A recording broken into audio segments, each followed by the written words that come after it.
Can I ask you a question?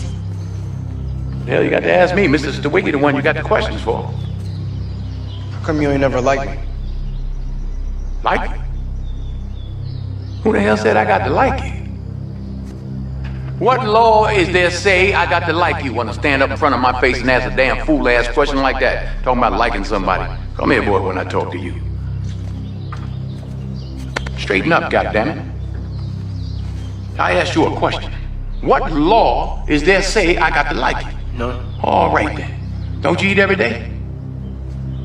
Answer me when I talk to you. Don't you eat every day? Yeah. Nigga, as long as you in my house, you put a sir on the end of it when you talk to me. Yes, sir. You eat every day. Yes, sir. Got a roof over your head. Yes, sir. Got clothes on your back. Yes, sir. Why you think that is? Because of you? Hell, I know it's because of me. But why do you think that is?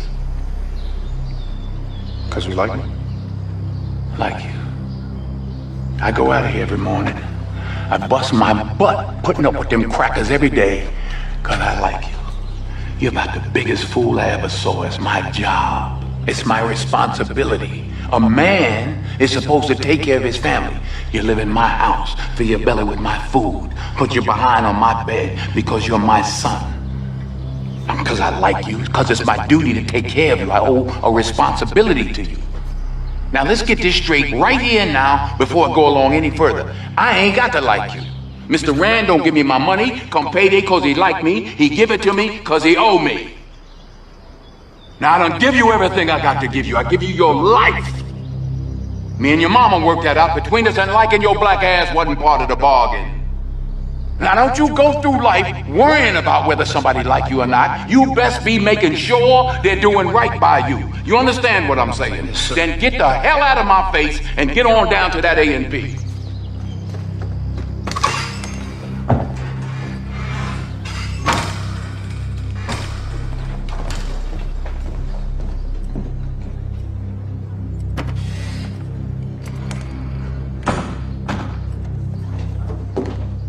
But a lot of these parents will take their madness to the grave. That's just like that movie Fences. A lot of people thought that the man was really teaching his son something, liking your ass wasn't part of the bargain. And why you worried about, he asked his father, how come you never liked me? Never liked me. So he's basically telling his father, as long as I've been on this planet, you have treated me in a way to where not only don't you love me, but you don't like me as a human being. And a whole lot of you black men out there, you overly masculine bastards. Yeah, I'm calling you bastards. That is no way to treat your son. To have your son walk around here feeling like he ain't liked by his own father, and therefore he ain't loved by his own father, because his father got beat down by the system of racism, and you looking up to a man like that? That man ain't no hero. That man is a punk. He let society and racism beat him down to the degree he didn't even know how to have a decent relationship with his son. So he's using his son as a punching bag because he didn't have enough cojones or whatever the hell y'all call it to stand up towards the system and the man who he felt like was abusing him. So he takes all of that and he starts beating on the son because he didn't have enough balls to stand up against his oppressor. Regardless of what you're going through in this life, you should never allow your son or make your son feel as though he is not loved by you or even liked by you. That's a punk way to be. You a punk. That's what you are. Because I don't care what I've been through out here in this world. Neither one of my sons are walking around feeling like their father don't like them. And then at the end of the movie, that symbolic scene where they was looking up at the sky, and symbolically the man's spirit was smiling down on them on the earth. That don't mean nothing, bro. Because when you was down here on this earth, all you gave us is hell. You give your children heaven while you're on this planet. You don't give them hell. You don't have your children walking around here feeling like they don't love, you don't love them, and let alone you don't like them as a human being. And a whole lot of you black men out there, yeah, I understand what he's talking about. Yeah, that's real. No, it ain't. That's not real at all. You don't have your sons walking around here feeling like they are not liked by you. That's not masculine. That's acting like a bitch.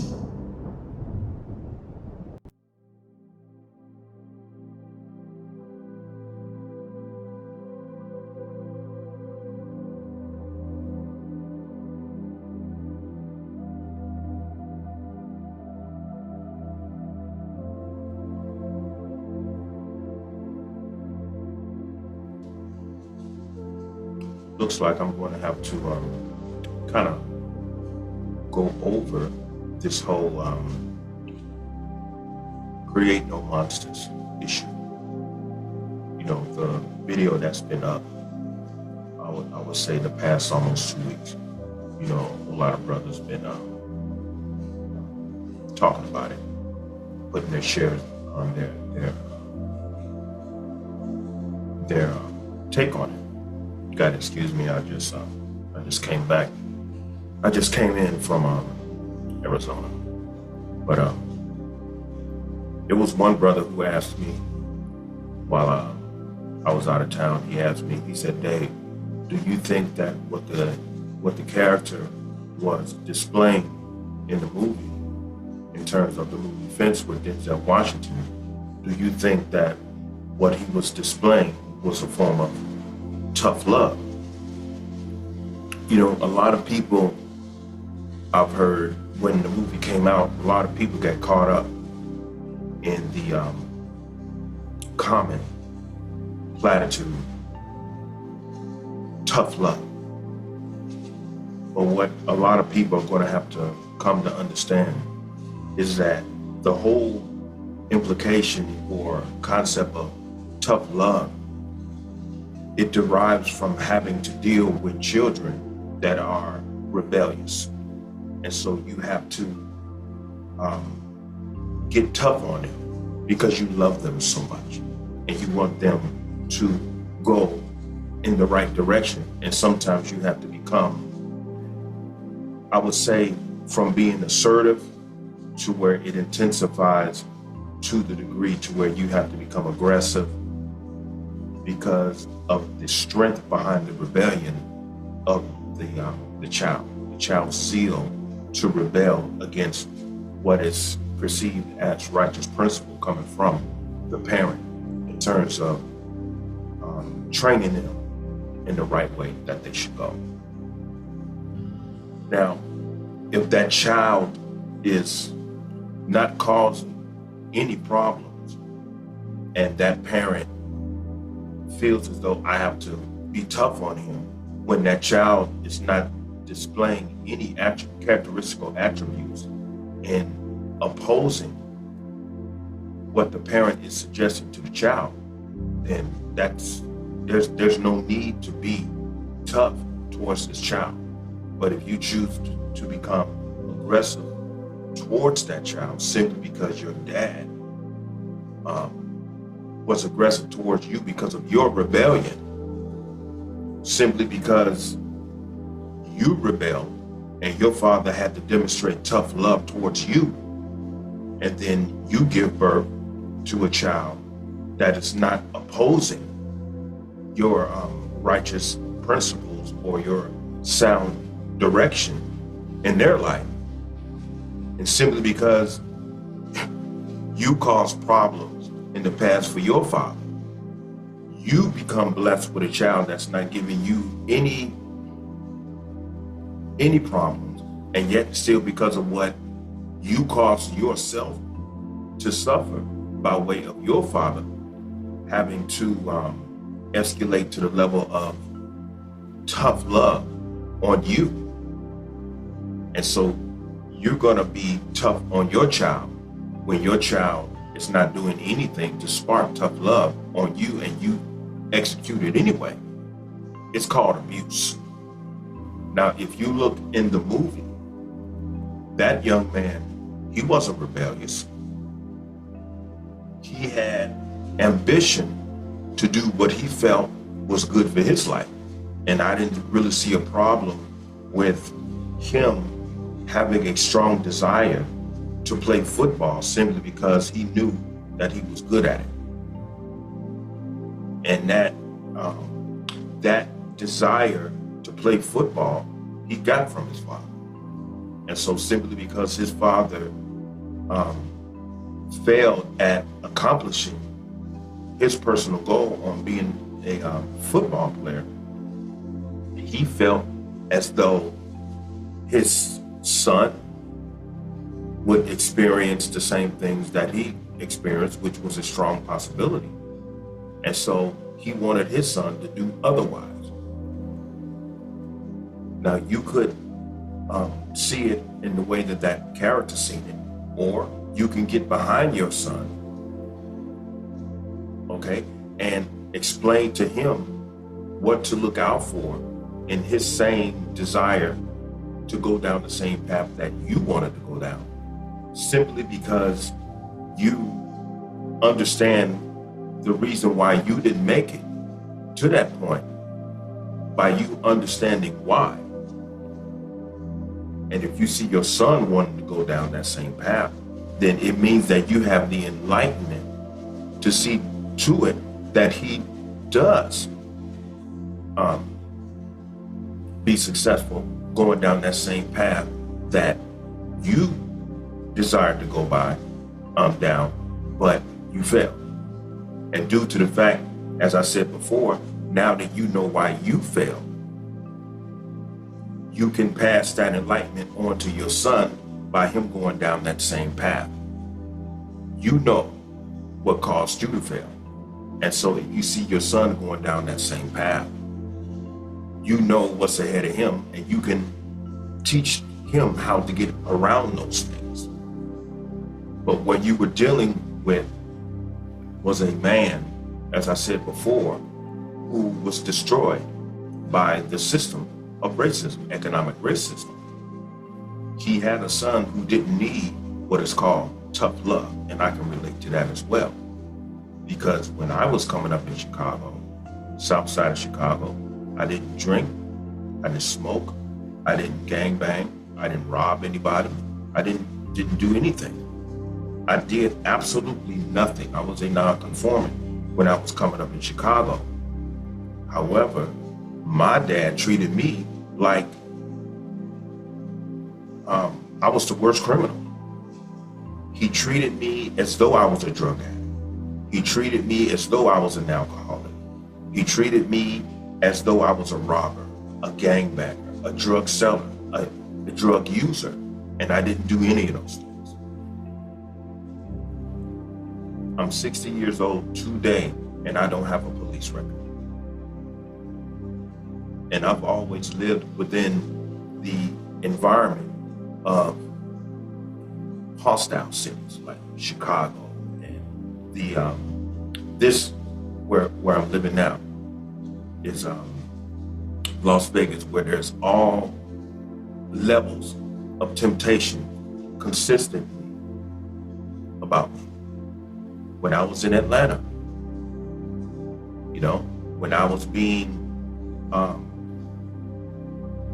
provoked by a whole lot of people. When people was talking to me crazy, Salami Yilma was seeing other men right in front of my face, and she even brought men in the house. Spent the night with guys and everything. Her male friends was whispering in her ear, and it just wasn't with her. After I got away from her madness, I came in contact with a whole lot of people that was trying to provoke me to destroy myself. And at the same time feeling as though their lives were not in danger. And that's the blind evil. People do things that are evil, and at the same time feeling as though they know you so well that they don't have to worry about any form of physical retaliation. I mean, that's the ignorance of evildoers. But I don't want to get off subject. My whole point is, tough love is for kids who rebel against the righteous and sound advice of their parents, or those who have this interest of falling upon the dark side of the environment. And once this information gets back to their parents, then the mother or the father confronts the child to let them know this is not the right way, that you should go. I come up around a whole lot of young men and even young women who had parents in their lives, if not both parents, in the same household, who still fell by the way.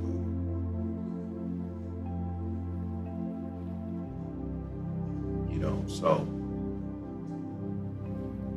and I saw how those parents used to execute what is called tough love in order to save them from destroying themselves.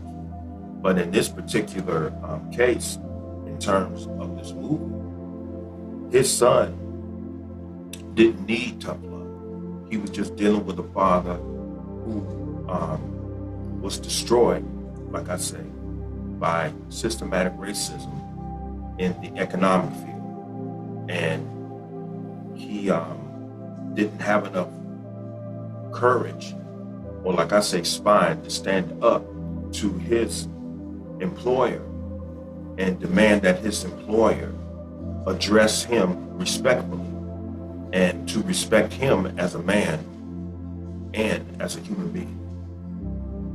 He was too concerned about his employer liking him as a human being. When you're not under anyone's employment, for them to like you, because even the job that I do out here as an armed security guard, I'm surrounded by snakes and vipers. I'm surrounded by it. And what they notice about Bray Boy doesn't give a damn how you feel about him. He doesn't care if you don't like him. He doesn't care if you like him. He doesn't care if you love him. You want to know why? Because Bray Boy is not there for that. I don't go to work to be liked. I don't go to work to be loved. I don't go to work to worry about if I'm not liked. But you will respect. Now the problem with this character, one of the primary reasons why he had this sense of constant humiliation, and because of that he struck out against his family, not only verbally to his sons, both his sons, but towards his wife. And he didn't care about what he was doing in terms of the infidelities that he was out there doing, with the other women in the bar and everything. He didn't care. He was so destroyed and he was so humiliated that he pretty much destroyed his family, and he caused his family to live through a living hell that only he failed to conquer. That's all it was. We're dealing with a whole lot of men out here who go through the killing fields and they end up being destroyed. And after these men are destroyed, the only thing they do is go to their homes and they cause destruction to their own families and their own households. And they have their wives and they have their children walking around on eggshells. And what they do is create a environment that is hostile. And there's no peace there. And that's not fair. Because everyone who was born into this life deserves to walk this planet in peace, and they deserve to live within the confines of their home in peace and harmony with their parents. However, this man would destroy.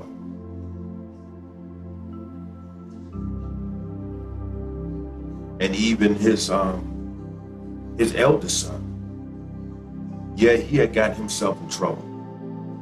You know, he spent some time in prison, but he put forth an effort.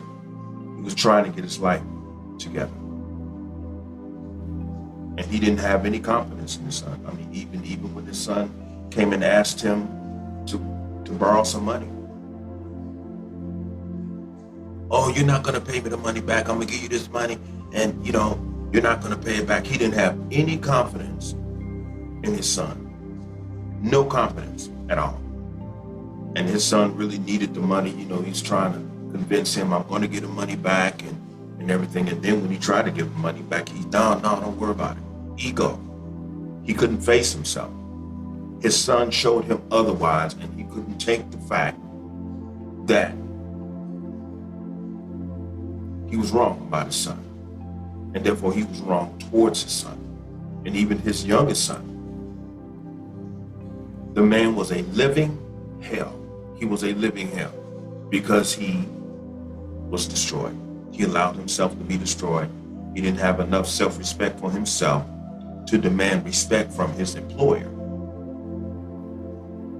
All of that is explained in the previous video. So to the brother who asked me, do I think that was a form of tough love? And that's a very intelligent and fair question, but no, because he didn't really have he didn't have a reason to execute what is called tough love towards his son, because his son didn't give him any reasoning to demonstrate as such. You know, he was just a broken man, and he developed some mental illness, you know, by building this wall, trying to keep death out, when every human being knows that death is evident. Death is evident. You can't dodge death, the same as you can't dodge life, because life and death go in harmony, and we all know that. You know, the moment that you are pulled from the womb, you are on the path of dying. And it doesn't imply that you're going to always be sick, even though some people come out of the womb and they have to deal with different sicknesses and everything. But life is evident, and therefore death is evident. And they are not two living entities. They are actually one. They're actually one. It's all one. Life and death is all one. So no, bro. From my observation, there was no reason to demonstrate tough love towards his son. So with that being said, if there's any more questions about the video, even though I feel as though I explained it clearly, but if there's something that I missed that I need, you may need me to address, or you want to address it to me personally with a phone call or email, that's fine. That's fine. Okay. With that being said, I just not too long got into Arizona, and I am getting tired. So I greet everyone a very beautiful and peaceful evening, and everyone, please stay here. Be good to one another.